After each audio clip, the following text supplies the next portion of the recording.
Welcome back to Mishne Tora, Sefer Zemanim, Ilchot Shabbat, Perek 17. This chapter is one of the longest ones of all of Mishne Torah, and so it might take us a little longer than I'd like.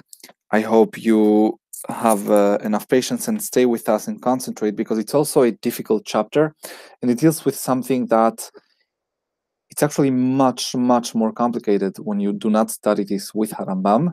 And more importantly, it sets up all of Hilchot Irubin, which is what follows after Harambam. So this is a very important chapter to understand. I'm going to not rush through it as I otherwise would have done, given a long chapter. So forgive me if it takes a little over an hour. But it's an important one. So first of all, a word of introduction about the main topic of this subject, which is Mevo'ot, Emavoy. What is Emavoy? Just tell you a word or two about how a city, the urban landscape used to look like in the times of the Mishnah, when all of these halachot were developed. And if you have been in the Jewish quarter in Yerushalayim, it pays to go back there in your mind and try to visualize all of these little narrow streets and the houses. It's the closest you'll come in our modern day experience to Mevo'ot, and it's not exactly it. But just a few reminders. So Reshut HaYahid, Min HaTorah, from the Torah, is something that is surrounded by four walls, not three according to Harambam, but four, as we're going to see. Reshut HaRabim is something where the Rabbim Bok'aim, when the public can go through, and it serves as a medium. People transport themselves and transport things from place to place. So it's for traveling mostly. It's midbarot, Ya'arot, Shevakim, Urchovot HaMefulashim Lahem, just to remind ourselves from chapter 14 what constitutes Reshut HaRabim. If something doesn't fit one of these two characteristics, it's neither a public passageway, let's call it that way, nor something that's surrounded by four walls, then this Min HaTorah should have been Mekom Petor. It's an area which should have been permissible to carry within and to carry from it to any of the other kinds of domains. Mekom Petor, Hachamim carved out, as we have been discussing, a few exceptions, a few things in which it's not permitted to carry freely, one of them being Carmelit. That's the most common one. Maybe you can argue that the most prevalent kind of area throughout the world is Carmelit, followed by as a close, well, of course, if you don't count the oceans, followed as a close second by Reshut HaRabim, followed by Reshut HaYahid, and then, or maybe followed by Mekom Petor if you also count the airspace. And we also studied in the last chapter some situations in which Reshut HaYahid, in the sense of Karpef, was also, Hachamim also carved out certain things from it and forbidden to carry within it. Mavoy is actually an exception to Mekom Petor, just like Carmelit. A Mavoy should have been Mekom Petor, a place that's surrounded by three, not four walls. It has certain conditions, as we're going to see, but it's important to remember where we are. So it's Mekom Petor Min HaTorah, and Hachamim are forbidding to carry within it. Don't worry about the definition of Mavoy, we're going to come to it in a bit. מבוי שיש לו שלושה כתלים הוא הנקרא מבוי סתום, ומבוי שיש לו שני כתלים בלבד, זה כנגד זה והעם נכנס ברוח זו ויוצאים בשכנגדה, הוא הנקרא מבוי מפולש. There's two kinds of satum, which is one that has three walls. It has two walls, one on each side, and one wall closing the entrance or the exit, depending on your point of view, and has two walls, two parallel walls, and it's open from side to side. That's mefulash. Halacha bet, he'ach matirin mavoy hasatum. How can you make a mavoy satum permissible to carry within it? עושה לו ברוח רביעית לחי אחד, עושה עליו קורה, ודיו. So Hachamim were not too stringent on this, and they made it easy to make it permissible to carry within it.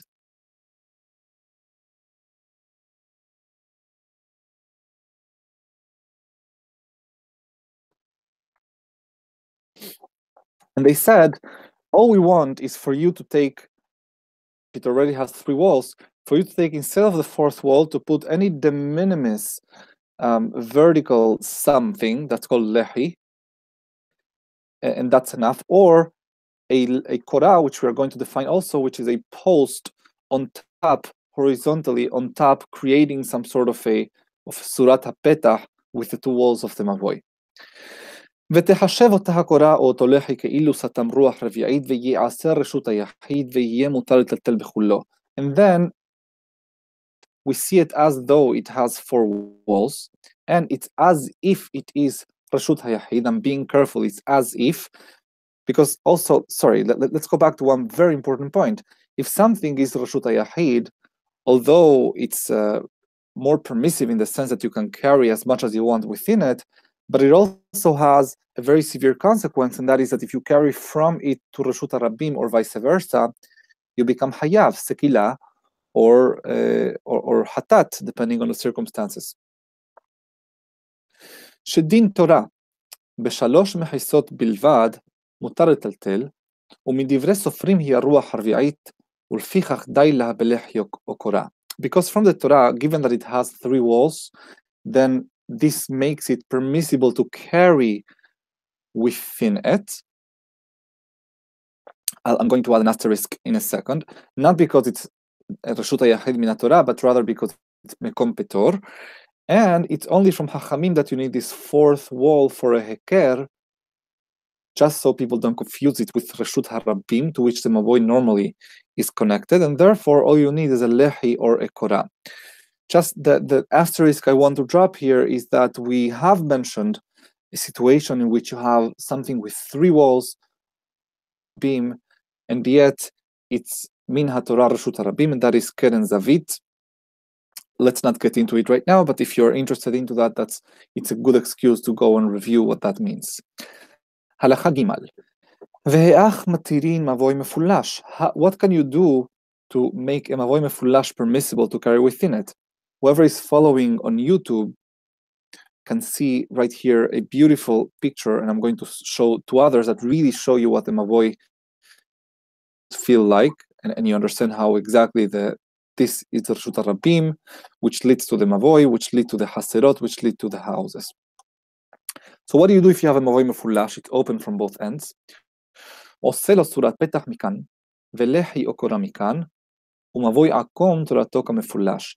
So if it's open from both ends, you must do, at least on one of the 2 sides, what we called the lehi. The lehi is a de minimis wall. In other words, it has the height of a wall, but we don't care about the thickness of it, and we don't care about its width. So it could be a hair, really. You take a string of hair, obviously within reason, but presumably you could take even a string of hair and put it on the side, and that, the imagination, create the rest of the virtual wall on one side, and that makes it have 3 walls, and then now on the 4th wall you put either a lehi or a korah. And now comes a very interesting halacha, mavoi akum, a mavoi that, although it's closed on one of the sides, but it's in an L shape, or it's open from both sides, sorry, but it's in an L shape. And then if you just look from the beginning, from one of the openings, you will encounter the end. But this is still open. It's an L, it's open on both sides, and Hachamim consider this like mefulash. Just to correct something I said, if a mavoi has 3 walls and you add the lehi, then it does become Reshut HaYachid min Torah, as we are going to see.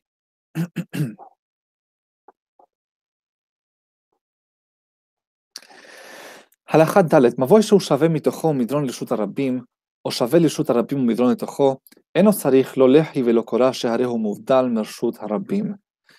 Now, if a mavoi is not at the same height as the street to which it is open, if there is some slope, leading from it or to it, then you don't need Lehi or Korah, because all Chachamim wanted was to distinguish it from it is open. הלכה ה' מבוי שסידו אחד כלה לים וסידו אחד כלה לאשפה של רבים, אינו צריך כלום שהאשפה של רבים אינה עשויה להתפנות, ואין חוששים שמא יעלה הים סרטון. So now we come and mention again another concept, the public garbage pile. If a mavoi is open, but on the one hand it's closed, but it's closed because there is a pile of garbage. The pile of garbage is serving as a third wall of the mavoi. And on the other end, there is the ocean, which is Carmelit. But if the ocean were to, or the river were to dry up, or the ocean were to retreat enough, then it would not be open to the ocean, and maybe it might even be open to Reshut HaRabim, but we don't suspect that this might happen, just like we don't suspect that the pile of garbage will be emptied during Shabbat. The presumption is that the pile of garbage that belongs to the public, nobody takes responsibility over it, and then it stays there for a long time, and therefore we can assume that it's going to stay there as a wall as well. הלכה ו' מבוי מפולש שהיה כלה לאמצע רחבה של הרבים, אם לא היה מכוון כנגד פתח רחבה, הרי זה כסתום. An open מבוי that is open towards a wider area, and then that wider area is open to Reshut HaRabim. So really, you have two mevo'ot, one narrow and one wide, basically. Then אם לא היה מכוון כנגד פתח הרחבה, הרי זה כסתום ואינו צריך מצד הרחבה כלום.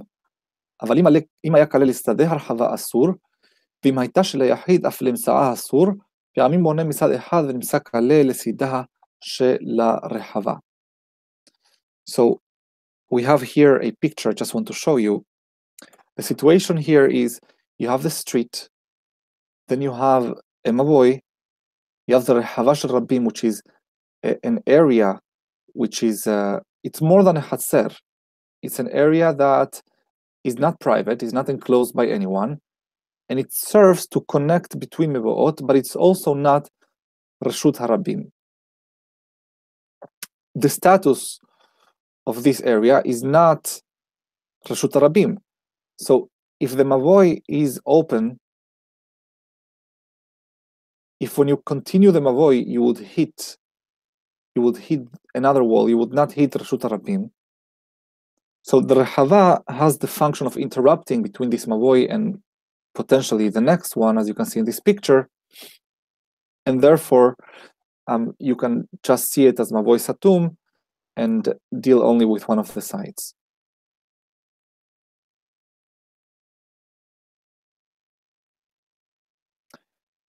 So stadeh rehava again, if it's open, and if you continue the walls of the mavoi, suddenly you have to these walls end and the rehava begins, then that's considered satum. The rehava interrupts it. However, if one of the walls continues and that wall becomes the wall of the wider rehava, that is an issue. הלכה ז' אין המבוי ניתר בלחי או קורה עד שיהיו בתים בחסילות פתוחות לתוכו, עמוד ומעלה, ויהיה אורכו יתר רוחבו.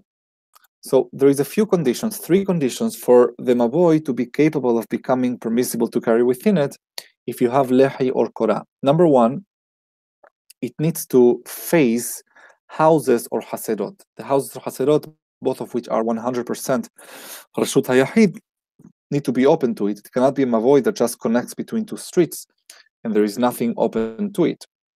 Number 2, it needs to be at least 4 amot long. It cannot be much shorter than that, and it needs to be narrower than it is wide. אבל מבוי שאורכו כרוחבו הרי הוא כחסר, ואינו ניתר אלא בשני לחיים משנה רוחותיו, כל לחי במה שהוא, או בפס רחב 4 מרוח אחת. However, if a mavoi is a square, perfect square, or presumably wider than it is long in terms of what's facing the street, this is like a haser. And then like a haser will require that it has 4 full walls for it to be Reshut HaYahid. And then instead of 4 full walls is not 1 lehi, but 2 lehayim of even the thickness of a hair. Or instead of that, you can have a little mini wall that's 4 pasra havar, a 4 tefahim wide wall on either side.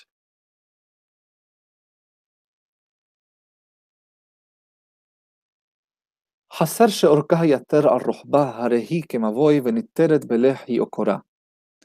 A חסר, רשות היחיד, that is longer than it is wide. In other words, the opening to the more public area is a narrower side. It's like a mavoi. And then you can do the same thing as a mavoi and use either a lehi or a kora. ומבוי שאין בתים וחסרות פתוחים בתוכו, אלא בית אחד או חסר אחת. However, a mavoi that doesn't have any houses or haserot open to it, like for example, it serves only one single house or one single haser, וכן מבוי שאין באורכו 4 אמות, or a mavoi that, as we mentioned, does not have the requisite length of at least 4 אמות, אינו ניתר אלא בשני לחיים או בפס 4. The only way to resolve this would be yaim or with a mini wall that we mentioned.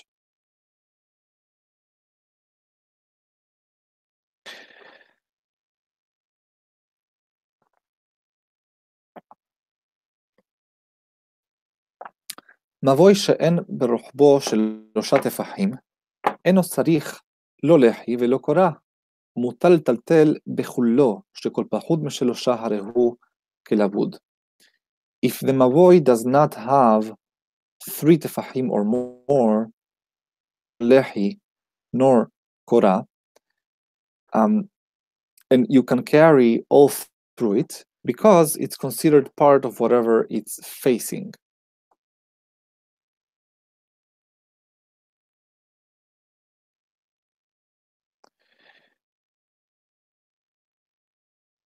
מבוי שהכשירו בקורה, אף על פי שמותר לטלטל בכולו כרשות היחיד, הזורק מתוכו לרשות הרבים ולרשות הרבים מתוכו פטור, שהקורה משום הכר היא עשויה.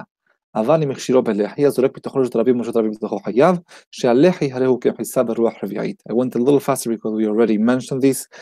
If the hechsher is being done, if מבוי סתום, the 4th wall is a קורה, then that קורה does not make it into a full רשות היחיד, is מקום פטור. But if the 4th wall is that de minimis beam or column of any thickness whatsoever, then it becomes fully Reshut HaYahid, also lehayev, to render hayav someone who carries from it to Reshut HaRabim or vice versa. שני קטלים ברשות הרבים והעם עוברים ביניהם. So let's say that in Reshut HaRabim, you have in the middle of the street or in the desert, let's say Reshut HaRabim, you have 2 walls that create some sort of a tunnel, but it's not covered, it's just the 2 walls. And people are passing through them. So how can you possibly make it permissible to carry within it? עושה דלתות מכאן ודלתות מכאן, ואחר כך יעשה ביניהם, ואינו צריך לנעול הדלתות, אבל צריך שיהיו ראויות להינעל.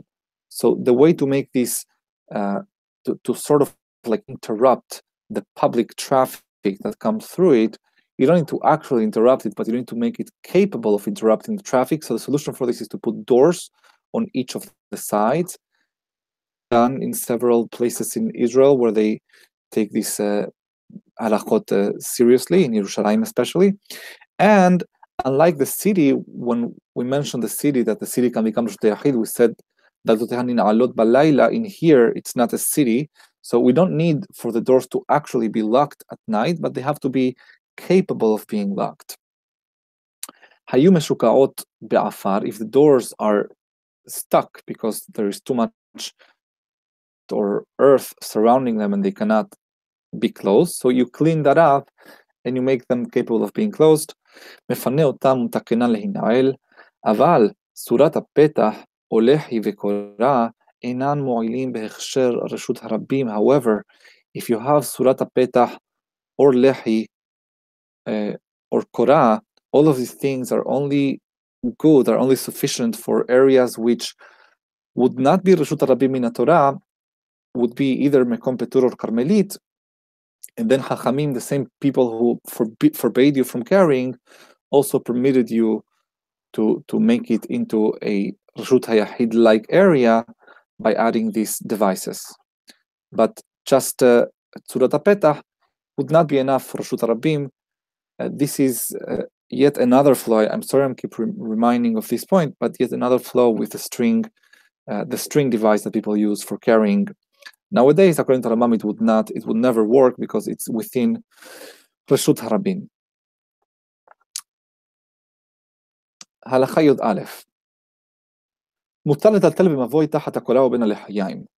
The mavoi is permissible to carry also in the depth of what the space right under the korah or right next to the lehi. בשהיה סמוך לרשות הרבים, אבל אם היה סמוך לחרמלית, אסור לטלטל תחת הקורה ובין הלחיים עד שיעשה לחי אחר להתיר תוך הפתח שהרי מסע מין את מינו ונעור. So this is only when the mavoi is facing a place that is רשות הרבים. However, if the place it's facing is, let's say, a street that's narrower than 16 amma, which would be not Reshut HaRabim Carmelit, then the heker is no longer good because the two areas now are way too similar to one another. If it was Reshut HaRabim and Mavoi, then the heker that you need to distinguish between them is less than if you have a Mavoi and Carmelit. And therefore, Hachamim now require for you to have two lehayim as opposed to only one.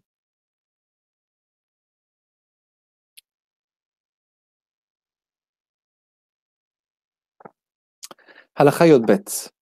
What can you make a lehi or a korah from?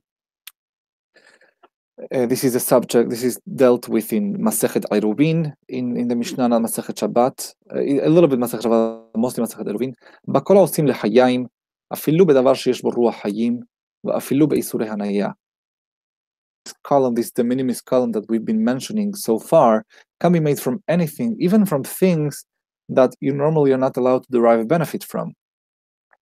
עבודה זרה עצמה, or Asherah she'asa אותה הלחי, kasher, even if you use Avodah Zarah itself or a tree of Asherah, which is also forbidden behana'ah, those could be good lehayim for purposes of Shabbat.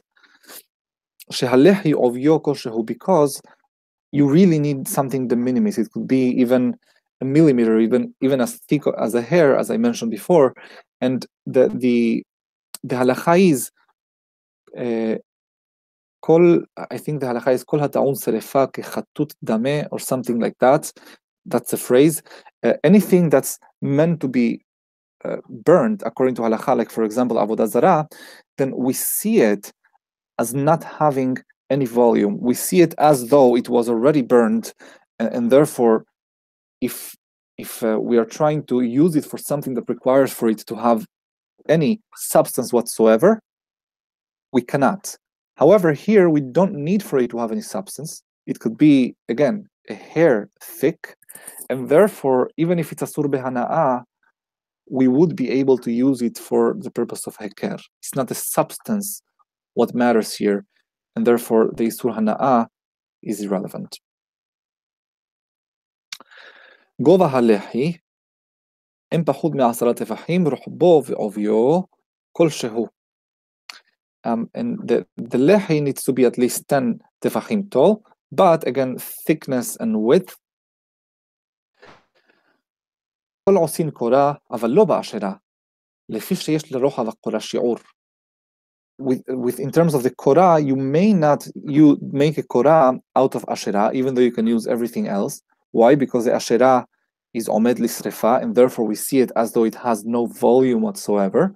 But the korah, as we're going to see, needs to have a minimum width, and therefore this device doesn't work anymore because you see the asherah as having no width whatsoever.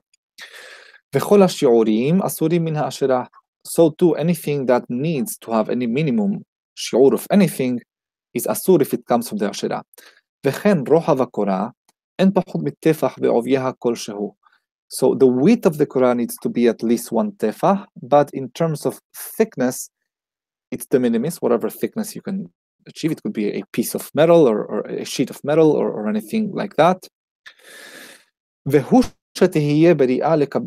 However, although we said we don't care about the thickness, it does need to result in something that's strong enough.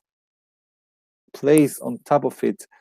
Ariyah is a kind of a brick, and it will be able to support that weight. שהוא חסי לבנה של 3 טפחים על 3 טפחים. And the ariyah is half brick of 3 by 3 tefahim, or half a brick of 3 by 3 tefahim, sorry. ומעמידי קורה צריכים שיהיו בריאים, כדי לקבל קורה וחסי לבנה. And then whatever I'm using to support the Korah itself also needs to be theoretically strong enough to support the Korah plus the theoretical levena that the half levena that I'm putting on top of it. הלכה י"ד, כמה יהיה פתח המבוי ויהיה די להכשירו בלחיו קורה? So the petah, the opening of the mavoi, what are the characteristics it should have so that the lehi or the Korah can work? גובהו אין פחות מ10 טפחים, so it needs to be at least of the minimum height of 10 טפחים, ולא יתר על 20 אמה, but it cannot be more than 20 אמות, similar to הלכות סוכה, because of the heker aspect of this, that we want to know what's going on. The whole point is for people who are passing by on the street to understand, hey, this is not the same, it should not merge with רשות הרבים. במה דברים אמורים? שלא היה לו צורת פתח, אבל אם היה לו צורת פתח, אפילו היה גבוה 100 אמה או פחות מ10 או רחב 100 אמה, הרי זה מותר.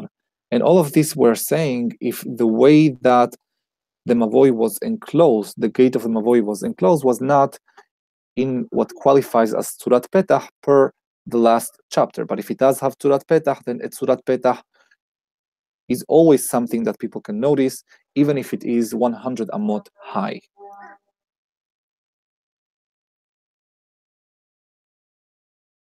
Just want to issue a word of warning. I did say this is like sukkah, and I said it's seker, and I said if it's tzurat petach, it's seker. Please be disciplined enough not to make links that were not made by Hachamim and say, oh, so does that mean that if a sukkah is 100 amot but it's made in Surat Petach, it will be kashera? No. Let's stick to what Hachamim decided and leave the reasons to the portion of our brain that deals with things that are interesting but legally insignificant.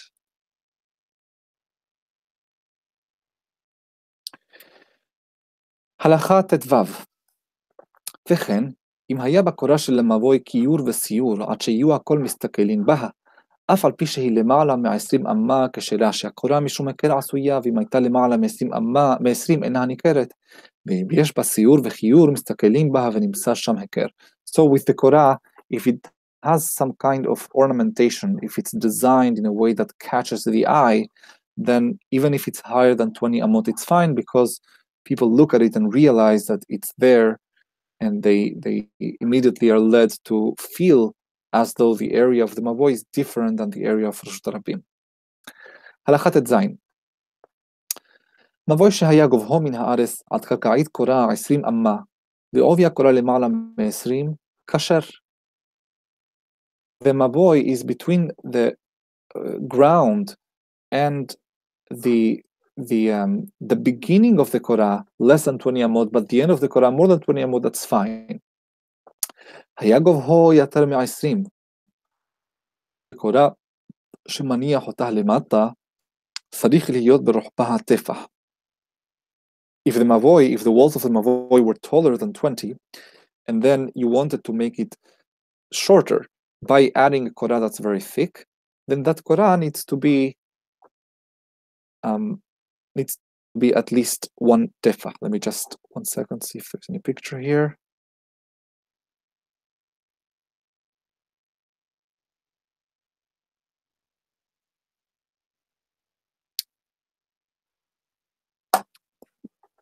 Okay, so one explanation is that what Rambam is saying here, there's two explanations. One explanation is that what Rambam is saying here is that you had already a Korah, it was more than 20 amot, and you want to sort of make that Korah thicker by adding another Korah right under it.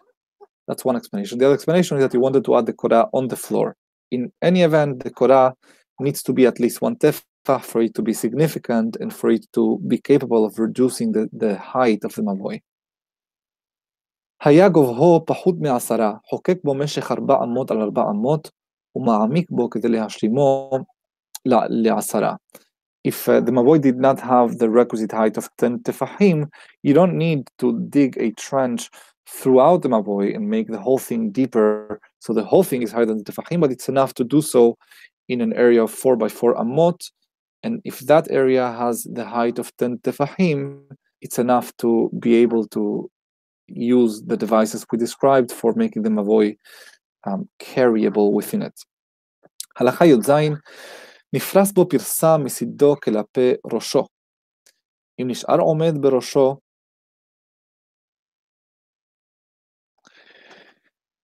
בראשו, פס רחב 4 טפחים, מותר. If one of the walls got breached, and this is closer to the entrance of the mavoi, but there is enough wall between Reshut HaRabim and the rest of the and the Pirza and the breach that is at least 4 tefahim, then it's fine. והוא שלא תהיה הפרצה יתר על 10, but if this is so long as the breach is not more than 10 amot in and of itself. ואם לא נשאר פס 4, אסור, however, if there is not 4 tefahim left of that wall that was now breached, it's forbidden. אלא אם כן הייתה הפרצה פחות משלושה, unless the breach was less than 3 tefahim, because then it becomes לבוד, שכל פחות משלושה כלבוד הוא. הלכה י"ח, נפרס המבוי במלואו לחסר נגדו לרשות הרבים. So the situation here is that the mavoi itself, which led to the haser, which led to the house, the mavoi itself now, the wall between the mavoi and the haser fell down, and the area of the wall that fell down of the haser is now facing, or maybe the haser is facing Reshut HaRabim from the other side. So if you look at this illustration, you have the street on one side, a street on the other side. In between the two streets, you have this complex of mavoi surrounded by haserot and batim, and it's a mavoi satum. So if you go from street A and you want to get to street B, you cannot, because you'll hit a haser that splits between the mavoi and street B. Now, what's happened here is the wall of the mavoi leading to this particular haser was breached, and the wall of the haser leading to street B was breached. Therefore, if you go from street A, now you can go all the way to street B through the mavoi, through the haser, through both breached walls. That is the situation here. And this makes it a mavoi mefulash. The haser muteret. However, the haser itself, it did not become forbidden. שהחסר של רבים בוקעים בה ונכנסים בה ויוצאים בה זו, הרי היא רשות היחיד גמורה. Because the haser, although people come through it, and they enter through one side and come out through another, this still remains רשות היחיד. הלכה י"ט, מבוי שהיו לו שבילים מצד זה ושבילים מצד האחר, שנמצאו מפולשים לרשות הרבים, אף על פי שאינן מכוונים זה כנגד זה, הרי כל אחד מהם מבוי מפולש. If a mavoi has, and again, it's very advisable that even if you're listening on the podcast, that you try to find some illustrations to see this, because otherwise you'll really be breaking your head trying to understand it, or worse, you'll skip through this and will end up not understanding it. Next time you'll have the chance to really understand Ilchot Nevoot, which are an essential part of Ilchot Shabbat and Ilchot Erubin, and therefore an essential part of Torah that every Talmid Chacham should know. So in this case, you have a mavoi that has it has paths that lead from one side and paths that lead from the other side. So if you can see in this illustration, you have on the very top, I'm drawing something now horizontally. You have the street, the Reshut HaRabim, then draw parallel to it, underneath it, a Mavoy, and draw right underneath it a second street of Reshut HaRabim. And each of these Reshut HaRabim is connected to the Mavoy through very little shevilim, very little pathways, alleyways that lead to the Mavoy.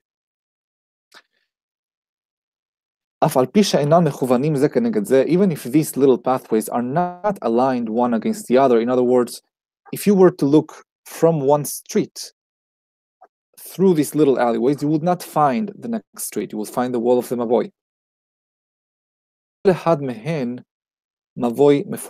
Each of these is considered a Mavoy Mefulash, including, by the way, the Mavoy itself.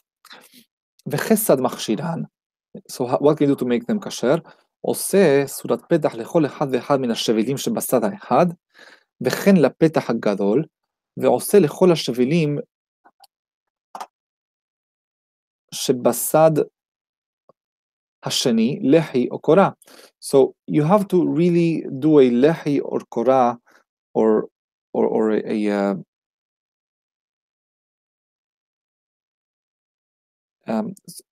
you need to make a surat petah, not lehi correct, surat petah, between all the shevilim that lead to Reshut HaRabim, between them and Reshut HaRabim, and then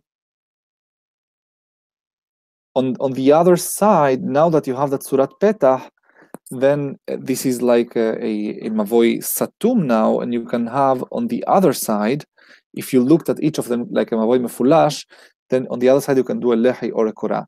And this result should not surprise us, because we said before, mavoy akum harehuk and fulash, and this is exactly one way of looking at it. Halakha kaf. Mavoy shesido ehad aroch vesido hashani kasar. A mavoy that is very narrow on one end and very broad on the other end. Maniach et hakora keneged hakasar. The place in which you have to put the korah is on the narrow way. העמיד לחי בחסי המבוי, מחסי המבוי הפנימי שהוא לפני מן הלחי מותר לטלטל בו, והחסי החיצון שהוא חוץ מן הלחי אסור. Then if you put a lehi in the middle of the mavoy, so you have on the narrow end a korah, and in the middle a lehi, so you can carry from the korah until the lehi, but not from the lehi and to the other side. And this is the way to do so, because obviously you didn't have a korah that was long enough to fit on the other side. הלכה כ"א.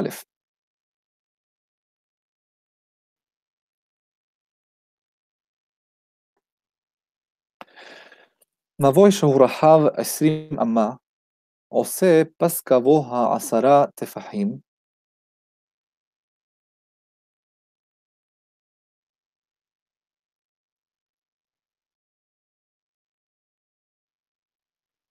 if you have a mavoy that is 20 amot wide, so what can you do? It's way too wide, and the maximum is 10 amot. So how can you make it capable of receiving lehi or korah? So you have to make in the middle some kind of a division that it's at least 10 tefahim high, 4 amot. So it's a little wall of 4 amot by 10 tefahim, exactly in the middle. ומעמידו באמצע, ונמצא כשני מבואות. Sorry, let me just read the whole thing. I skipped a few words for those who are listening. עושה פס גבוה 10 טפחים במשך 4 אמות, שהוא שיעור משך המבוי, ומעמידו באמצע. ונמצא כשני מבואות שיש בפתח כל אחד מהם 10 אמות, או מרחיק 2 אמות מכאן, ומעמיד פס 3 אמות, ומרחיק 2 אמות מכאן, ומעמיד פס 3 אמות, ונמצא פתח המבוי 10 אמות, והסדדים הרי הן כסתומים שהרי עומד מרובה על הפרוס.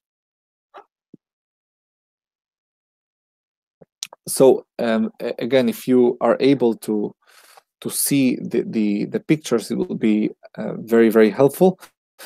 You have a mavoy that is 20 amot wide. So what you do is you place exactly in the middle 10 tefahim high, that's the minimum for a wall, and 4 amot of length, that's the minimum for a mavoy. That's not the minimum for a wall, but it's the minimum for a mavoy. And by doing that, you're going to be dividing the mavoi into two, and each of the sides of this will have obviously 10 amot. Or you can do the same thing by having shete amot mikan, by having 2 amot followed by less than 3 tefachim, followed by 2 amot, totaling more than 4 amot,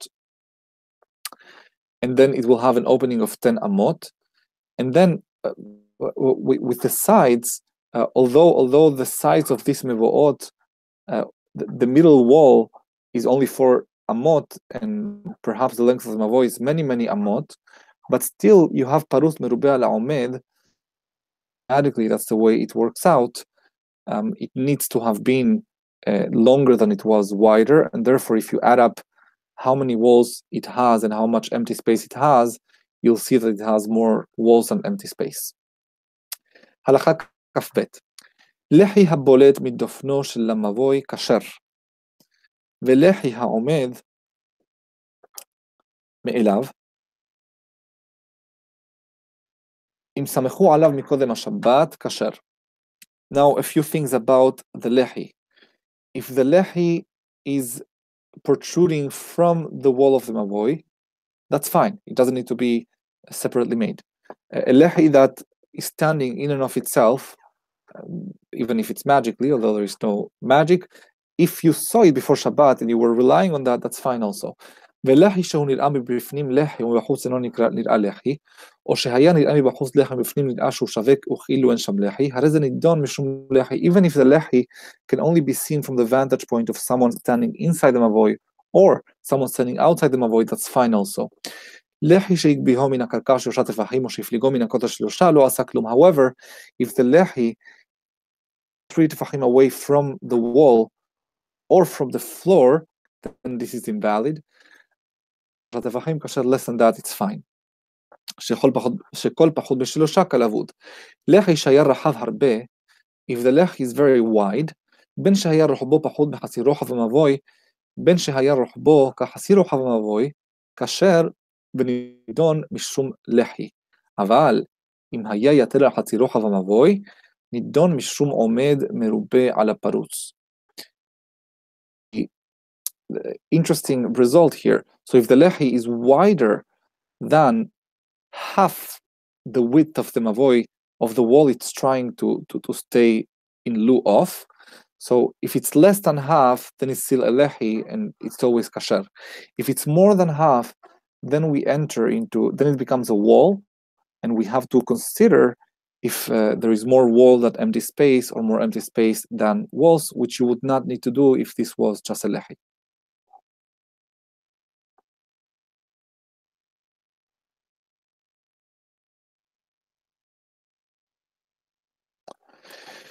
הלכה כ"ג. קורה שפרס עליה מחסלת, הרי ביטלה, שהרי אינה ניכרת. לפיכך, אם הייתה המחסלת מסולקת מן העל 3 טפחים או יותר, אינה מכיסה. A קורה that someone hangs something from it, let's say a מחסלת is a screen of some sort, val, it's no longer a Korah, because nobody's going to notice that there is a Korah there, they'll all look at the mahselet. If the mahselet itself did not reach, what the person was trying to do was to actually create a wall out of this Korah. By doing that, the Korah became void, mut, null, and valid. Nobody's paying attention to it. But now, if the wall is not good enough, then you have neither wall nor Korah. So if the mahselet does not reach within 3 tefachim from the ground, it's not a mechisa. נעץ שתי יתדות בשני כותלי מבוי מבחוץ והניח עליהם הקורה, לא עשה כלום שצריך להיות הקורה על גבי המבוי, לא סמוך לו. If instead of placing the Korah on top of the walls of the mavoi, the person just added some hooks or anything else on the of the walls, as in this picture, and then put the Korah on top of them, then that doesn't count. It needs to be sort of like Surat HaPetach, it needs to be aligned on top of the walls, and not adjacent to it, not hanging from its side. הלכה כ"ד. קורה היוצאה מכותל זה ואינה נוגעת בכותל השני, וכן שתי קורות, אחת יוצאה מכותל זה ואחת יוצאה מכותל זה ואין מגיעות זו לזו, אינו צריך להביא קורה אחרת. היה ביניהם שלושה, צריך להביא קורה אחרת. If there is some space, some interruption in the length of the Korah, so you have the Korah on top of the Mavoi, it's perfectly aligned, so we don't have that issue, but you don't have one Korah, you have two half Korot, and they're not touching each other. So if the space between them is less than 3 tefachim, it's fine. If it's more, you need to bring another one on top of them. וכן שתי קורות המתאימות, לא בזו לקבל אריח ולא בזו לקבל אריח. אם יש בשתיהן כדי לקבל אריח, אינו צריך להביא קורה אחרת. Likewise, if you have two korot that are, first of all, they both need to be at least a tefach, as we said before, for a korah to count needs to be a tefach. But let's say that you put two korot, one on top of each other, or one exactly next to each other, they are exactly the same, but they both are made of paper, and neither of them could support the ariyah, but their combined strength would be enough to support the ariyah, then that's fine. אחת למטה ואחת למעלה, רואים את העליונה כאילו למטה, ואת התחתונה כאילו היא למעלה, ובלבד שלא תהיה עליונה למעלה מ-20, ולא תחתונה למעלה מ-10, ולא יהיה ביניהם שלושה טפחים, כשרואים אותן שירדה זו ועלתה זו בכוונה, עד שיעשו זו בצד זו. If they were not perfectly aligned in terms of height, and it would be great if you can see this picture, but you have them coming exactly from the walls of the Mavoi, so we don't have that issue. But then not only is the Korah cut in half, but the two halves are not perfectly aligned with one another in terms of height. They are, however, perfectly aligned in terms of being within the same, so they're covering the same area underneath them. They're exactly on top of one another. Then, so long as the height of both of them is fine, and they are compliant in any other way, we can combine them, we can virtually see them as though they are within the same height, so long as there is less than 3 tefahim between them. And this can happen, by the way, more likely in a situation where the Korah, not only it broke down, but let's say it was nailed, each side of it was nailed to the top of the two walls of the Mavoi, and then it broke down, and obviously one of the sides is going to sag down a little bit. That's what this halacha is coming to help with. הלכה כ"ו, הייתה הקורה עקומה, רואים אותה כאילו היא פשוטה. עגולה, רואים אותה כאילו היא מרובעת. Geometric acrobatics. If the Korah was not perfectly straight, it was twisted or crooked in some way, you see it as though it's straight, and then you apply to it all the rules as though it had been a straight. You virtually straighten it, and then you analyze if it's kasher or not. Same if it was round, you see it as though it was square in terms of, for example, being able to support an ariyah. It doesn't need to actually have a brick on top of it. A brick on top of a cylindrical Korah would not stay unless you're extremely good at balancing. אם היה בהיקפה שלושה טפחים יש בה רוחב טפח. So likewise, in terms of the thickness, we need a circumference of 3 in order to see it as having a width of 1. This is an approximation of pi, which is 314, but 3 is good enough for here. הייתה הקורה בתוך המבוי והעיקומה חוץ למבוי, או שהיה עיקומה למעלה מ-20 או למטה מ-10, רואים כשאילו ינטל העיקום וישארו שני ראשיה הם בין זה לזה שלושה, אינו צריך להביא קורה אחרת, ואם לאו, צריך להביא קורה אחרת. Now what happens if the twisting of the Korah, the unstraight aspect of the Korah also brings a portion of the Korah outside the appropriate height or even outside the Mavoi? So what you do is also virtually you cut off all the part that is coming out of Mavoi, and then you see what's left. If what's left is 2 bits of korot, but the reason between them more than 3 tefahim, then it's okay. You do labud and you're fine. Otherwise, you may have a problem. Halacha Kaf Zayin. Be'er. This is now something not like Mavoid, unlike Korai, something specifically for which also were a very common thing in those days, and they needed to have solutions for all of these things. So a well in the middle of the street that someone came and made around this be'er, this well, 4 corners. So they created sort of like a square around it with little walls. But just imagine that each side of this square only has the corners. So you have the silhouette, the outline of the square, but not the full square around it, or rectangle. So Shemona Pasin me'arba zaviyot, you have 8 little walls on the 4 corners. Shene Pasin devukim bechol zavit, 2 of them touching each other at each corner. This counts as surrounding the entire well by walls. Even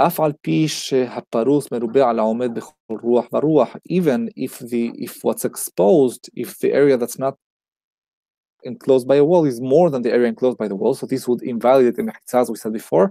But with the be'er, there's a special din, and therefore Hachamim permitted to carry within it, which obviously, as you can imagine, is extremely helpful. The be'er is Rashut HaYahid, or like Rashut HaYahid, and around it otherwise is Rashut HaRabim, and otherwise how could you drink water on Shabbat?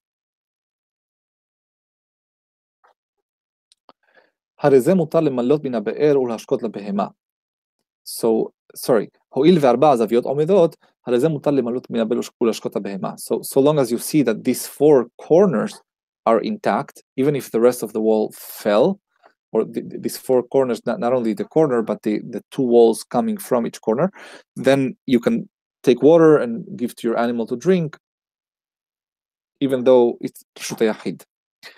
וכמה יהיה גובה כל פס מהם? 10 טפחים ורוחבו 6 טפחים, ובין כל פס ופס כמלוא 2 רבקות שלארבע בקר, אחת נכנסת ואחת יוצאה. שיעור רוחב זה אין יותר על 13 אמה ושליש. There is some limits to this, however. The height of each of these pasim needs to be 10 tefahim. You will not find any wall that's less than 10 tefahim. We should know this by now. And it's this is a little bit of a novelty. It's 6 tefahim, each of these little walls. And how much can there be of open space between them? So you can have shete revakot sheli arba bakar, a rivka in Hebrew, like our the wife of Yitzhak, Rivka. The Rivka is also just like Rachel, just like Yael, just like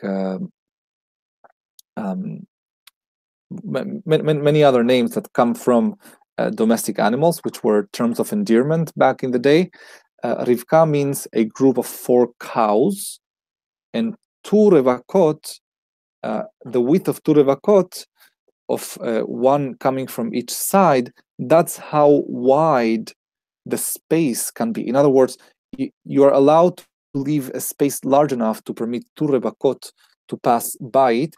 And Harambam is saying here that this cannot be more than 13 amot and a third. That is what this translates to.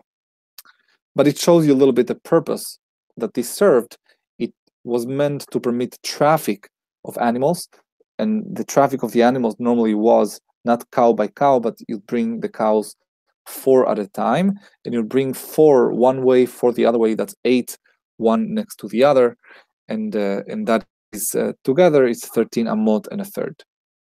Also, what the name Rivka means.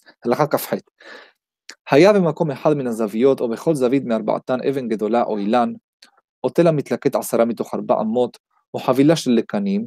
רואים, if instead of having one of these corners, you had either a large boulder, or a tree, or a little mound, a little protrusion on the ground, or a little or something like that, or some object in there. So you see, כל שאילו יחלק ויש בו אמה לכאן ואמה לכאן בגובה 10, נידון משום זווית שיש בה שני פסים. Just look at it and see if it has the requisite size of one amma, which is 6 tefachim by 1 amma by 10, and then that could serve as one of the corners. 5 קנים בין זה לזה 3, ויש בהן 6 טפחים לכאן ו6 טפחים לכאן, נידונים משום זווית שיש בה שני פסים. 5 vertical beams, and between them you have less than 3 tefachim, and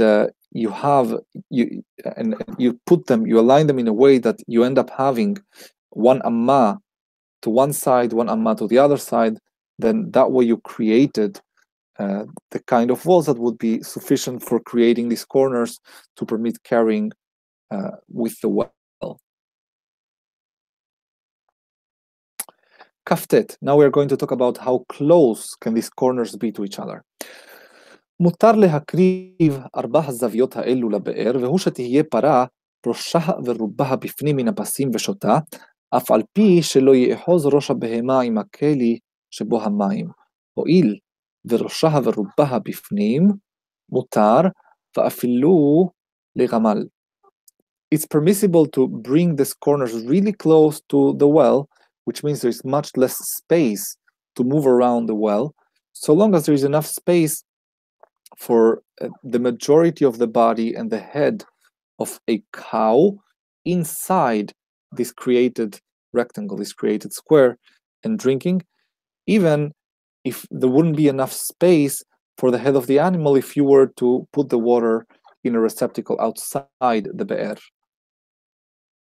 And this is true even for a gamal, even for a camel who has a much longer neck than the cow.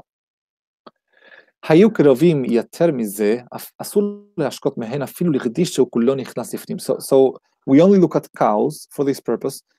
Even a camel that has a very long neck can drink from a well that's surrounded by zaviyot, by this square that's large enough to contain the majority of the body and the head of a cow, even though it wouldn't really contain the camel. However, if it's smaller than this, then even a small animal like a gedi, like a little kid from a goat or from a sheep, you may not give them water from there, even if the entirety of the gedi could presumably fit within this square.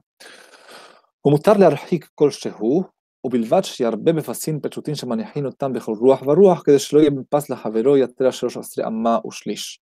And if you want to make the square as large as you want, that's fine. However, bear in mind that the openings, the separation, the space between the corners cannot be more than 13 1/3 4. Now, this is very interesting, at least for historical significance, and to understand when this was legislated, when this was made, to try to really feel how halachot used to be part of life as used to be lived, very natural in Israel, and reacting to the needs of society.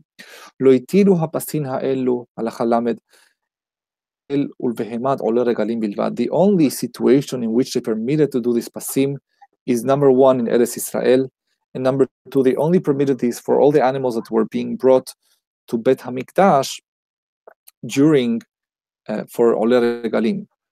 Query, if really nothing is Reshut HaRabim because you need 600,000 people like some people claim today, why would they even need to bother doing all of this? And why would they restrict it to Ole Regalim if really there was never Reshut HaRabim ever in history? And this is just one other of many, many, many examples of why the position of the string is very, very weak, and Harambam's position seems objectively much, much stronger, however uncomfortable that might be for our own practical purposes every Shabbat. והוא שיהיה באר מים חיים של רבים, and they only permitted this with a well that's available for everyone to drink from. אבל אדם ירד לבאר וישתה, ויעשה לו מחיסה מוקפת לבאר גבוהה 10 טפחים ויעמוד בתוכה וידלה וישתה. However, for a human being who wants to drink, he needs to either go down directly to the well and drink from there, or create an actual wall surrounding the be'er and then use it within it. אם היה הבאר רחב הרבה שאין אדם יכול לרד בו, הרי זה ידלה וישתה בין הפסים. However, even if it's a human being, if he really has to, and he needs to drink water, and the well was way too wide, the wider the well, the harder it is to climb down and up from it, then the person can actually draw water from the well with a bucket and drink just like an animal between the pasim. That it's also part of the exception. It would be permissible to do so if there is no other option. Last few halachot of the chapter about the pasim as well. וכן בור הרבים ובאר היחיד, אפילו בארץ ישראל אין ממלאים מהן, אלא אם כן עשו להם מחיסה גבוהה 10 טפחים. So too, the bor, not be'er, bor harabim, as opposed to be'er. Be'er is when you dig and you find underground water. Bor is when you dig and you wait for the rain to come. So if it's bor, not be'er, for anyone, or if it's be'er but it's in private property, Israel is forbidden to use this device of the zaviyot unless you constructed an actual wall around it. אלא אם כן עשו להם מחיסה גבוהה 10 טפחים. הלכה ל"ב, הממלא לבהמתו בין הפסים ממלא ונותן בכלי לפניה, ואם היה אבוס ראשו נכנס לבין הפסים והיה גבוה 10 ורחב 4, לא ימלא ויתן לפניה שמא יתקלקל האבוס ויוציא הדלי לאבוס, ומן האבוס הקלקל רשות רבים, אלא ממלא ושופך ואיש אותה מאליה. Now, some of the halachot about how to give to your animal to drink. If you are using this and you are giving water between the pasim of the be'er, you should use a container to draw water, to put it in front of the animal. And if evus is a formal container that's made specifically for drinking of the animals, it's what mentions the first chapter. Yada shor konehu v'hamor evus be'alav is this thing that goes on the floor, and it's kind of large. So if the evus can fit inside this pasim, if the evus itself was reshut hayahid, right? If the evus itself was reshut hayahid, because it has the height of 4 and it had a width of height of 10 and a width of 4, then the person should not bring the evus and put it in front of the animal as well within this pasim, because what can happen is, now that you have an actual reshut hayahid in the picture as opposed to this device which is not fully reshut hayahid, so what can happen is you may to the evus, and then from the evus you may take the bucket to outside the pasim, which is fully reshut harabim, and that's an issue. Rather, the person should fill up and then let the animal drink by itself. הלכה ל"ג, הזורק מרשות הרבים לבין הפסים חייב, הואיל ויש בכל זווית וזווית מחיסה גמורה שיש בה גובה 10 ויותר מ4 על 4, והרי הריבוע ניכר ונראה, נעשה כל שביניהם רשות היחיד. Unlike what we just said, which sounded like only the evus is what is introducing an aspect of reshut hayahid to the picture, to the equation, this halacha makes it clear, what I implied in Lamed Bet. Lamed Gimel makes it clear the area enclosed by this square is fully reshut harabim, so much so that if someone transports from it to reshut harabim or vice versa, this is hayav, because you do have walls that are sufficiently high, and you do have a square that is very easily recognizable, and therefore everything within it is considered reshut hayahid. ואפילו היה בבקעה ואין שם ביניהם באר, שהרי בכל רוח ורוח פס מכאן ופס מכאן. not only in the Be'er situation, but even if you have any kind of this square, even in the Bik'ah as we mentioned is Carmelit. So if you construct such a square in the Bik'ah, this would make it רשות היחיד, ואפילו היו רבים בוקעים ועוברים בין הפסים לא בטלו המחיסות, והריהן כחסר שהרבים בוקעים בה, והזורק לתוכן חייב, ומותר להשקות הבהמה ביניהן, אם היה שם ביניהן באר.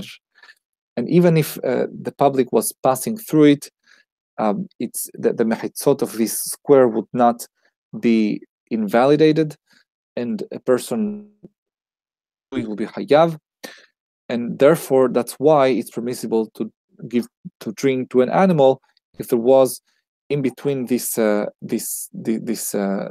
the middle of the square a be'er, a well. Query, I'm going to leave you with a question here in Halacha Lamed Gimal. Why then did they only permit it for Oler Regalim if this is fully Reshut HaYahid? So that's a question that I leave you with. I don't have an answer. Halacha Lamed Dalet. חסר שראשה אחד נכנס לבין הפסים, מותר לטלטל מתוכה לבין הפסים ובין הפסים לתוכה. A חצר, private property, a courtyard, that it's one of its corners enters into this square of the pasim, then it's permissible to carry from the חסר to the pasim and from the pasim to the חסר. היו שתי חסרות אסורים עד שיערבו. However, if this happened with two actual חסרות, you would need עירובי חסרות or עירובי מבואות actually in this case to carry between them, but that תקנה does not apply to the בין הפסים. יבשו המים בשבת, אסור לטלטל בין הפסים שלא נחשבו מחיסה לטלטל בתוכן אלא משום המים. If the water of the well dried up, it ended up in the middle of Shabbat, then it's forbidden to continue carrying within it, because the only reason Chachamim permitted it is because the walls around it were meant to be walls for the purpose of drawing water, and now that the purpose is gone, the walls are sort of gone as well. באו לו מים בשבת.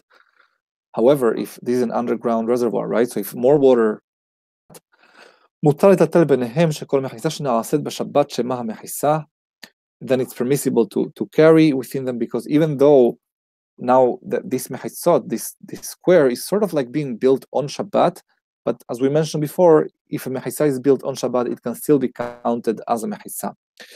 מבוי שנטלה קורתו או לחיו בשבת, אסור לטלטל בו אף על פי שנפרס לחרמלית. If מבוי lost its korah or its lehi, it's forbidden to carry within it, even though it was open. The side that lost the korah or the lehi leads to Carmelit and not to Reshut HaRabim. Halacha Lamed He. Achsadra babik'ah. Achsadra, as we mentioned before, is like a Porsche. If it's in the bik'ah, if it's in Carmelit, מותר לטלטל בכולה, ואף על פי שהיא 3 מחיסות ותקרה. So in Carmelit, if you have something that is 3 walls and a ceiling, is permissible to carry all through it. שאנו רואים כאילו פי תקרה ירד בסתם רוח רביעית, because we consider that we can virtually recreate that 4th wall by drawing it down, pulling it down from the ceiling. והזורק מרשות הרבים לתוכה פטור. However, it's not רשות היחיד because it doesn't have 4 walls, and therefore throwing from רשות הרבים to it is פטור. כי זורק למבוי סתום שיש לו קורה, just like a מבוי סתום that has a קורה which is מקום פטור and not רשות היחיד. בית או חסר שנפרס קרן זווית שלה ב10 אמות, הרי זה אסור לטלטל בכולו. If a house lost its corner, so it really lost a part of each of 2 walls that were connected to one another, carry and this breach is more than 10 amot, is forbidden to carry through its entirety.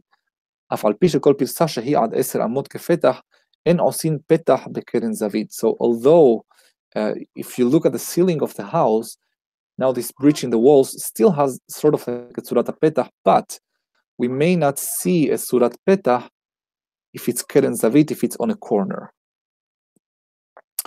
ואם הייתה שם קורה מלמעלה על אורך הפרסה, רואים אותה שירדה בסתמה ומותר לטלטל בכולו. However, if there is any korah, if there is any beam or something that extends exactly on top of the area of the walls that has been breached, then you can see as though that Korah comes down and creates a fifth wall in this case, and the entirety of the area that's created as a result is permissible to carry within it. That's halacha of the chapter. הלכה ל"ו, האצבע שמשערים בה בכל מקום היא רוחב הגודל של היד. This is very important, particularly relevant to this chapter, but generally it is. The inch that we always try to measure with when we talk about isba is the thickness of the thumb, of the hand thumb. So basically, when you put your hand down on the table, look at it, you'll see that the thumb is not really, your nail is not facing up, your nail is going to the side. So looking from above, that thickness, that is one isba. In other words, if you want to count 3 isbaot, you don't put them one next to the other, but more like one on top of the other. והטפח, 4 אצבעות, how much is the טפח? Is 4 of those אצבעות. וכל אמה האמורה בכל מקום, and every אמה, every cubit that we mention, בין בשבת, בין בסוכה וכלאיים, שבת, סוכה, כלאיים, היא אמה בת 6 טפחים, is an אמה of 6 טפחים, which is the same as saying of 24 אצבעות. ופעמים, משערים באמה בת 6 טפחים דחוקות זו לזו. However, sometimes there is a royal cubit, a cubit that was used for Bet HaMikdash, and that's the 6 tefahim cubit, not, I'm sorry, that's something else. ופעמים משערים באמה בת 6 טפחים דחוקות זו לזו, ופעמים משערים באמה בת 6 טפחים שוחקות ורווחות, וזה וזה להחמיר. Sometimes when we are talking about 6 hand breaths, palm breaths, 6 tefahim, one next to the other, sometimes we try to make them as close to each other as possible. Sometimes we're more lax with them, and we do that whatever is necessary under the context to be mahmir. Kesad, how so? Meshech mavoi be'arba amot sohakot. If you want to see the length of the mavoi, to see if the mavoi is even capable of receiving lech Korah, so you use the more large kind of amma, but the height, you use the tighter kind of amma.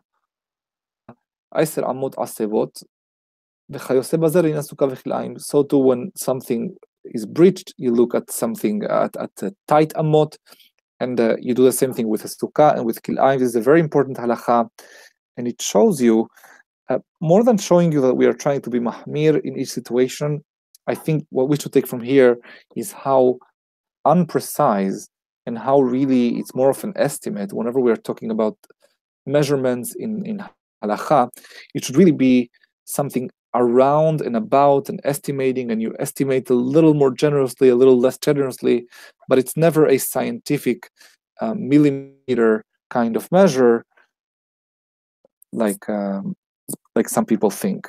So with this we finish this very long chapter, and Be'ezrat Hashem we will do the 18th chapter either Mosai Shabbat or on Sunday.